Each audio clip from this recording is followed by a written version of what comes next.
Hello நண்பா நம்பீஸ், welcome to கதி voice. இன்றைக்கி சோஷியல் மீடியா ஃபுல்லாக பரவலாக பேசப்பட்ட விஷயம் என்ன தெரியுமா?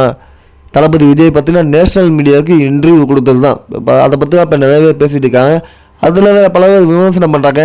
தமிழ் மீடியாக்களுக்கு தவிர்த்துக்கிட்டு ஏன் நேஷனல் மீடியாவுக்கு இன்டர்வியூ கொடுக்கணும் அப்படிங்கிற மாதிரி விமர்சனம் பண்ணிட்டு இருக்காரு. எப்படி பண்ணாலும் விமர்சனம் பண்ணத்தான் செய்வாங்க, அதுதான் அரசியல். தளபதி விஜய் பார்த்தீங்கன்னா NTTV சேனல் அப்படிங்கிற மாதிரி ஆங்கில ஊடகங்களுக்கு அவங்க 4 பேர் வந்து தளபதி விஜய் வீட்டுக்கு போய் இன்டர்வியூலாம் எடுத்துருக்காங்க. கரூர் சம்பவம், சினிமா விட்டு விலகினது, அதுமாதிரி யாரோட கூட்டணி, எதிர்கால அரசியல், இதில் நிறைய கேள்வி கேட்டிருக்காங்க. இதுக்கெல்லாம் தளபதி விஜய் பார்த்தீங்கன்னா பதில் சொல்லியிருக்காரு, பொறுமையாக பதில் சொல்லியிருக்காரு. என்னென்னு பார்த்தீங்கன்னா இது எப்போ டெலிகாஸ்ட் ஆகும் அப்படிங்கிறது தெரியல. கூடிய விரைவில் டெலிகாஸ்ட் ஆக வாய்ப்பு இருக்குது.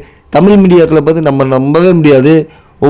அவங்க இஷ்டத்துக்கு கேள்வி வைப்பாங்க, கடுப்பேற்றமாக கேள்வி வைப்பாங்க. ஆனால் ஆங்கில ஊடகங்கள் அப்படி கேட்க மாட்டாங்க.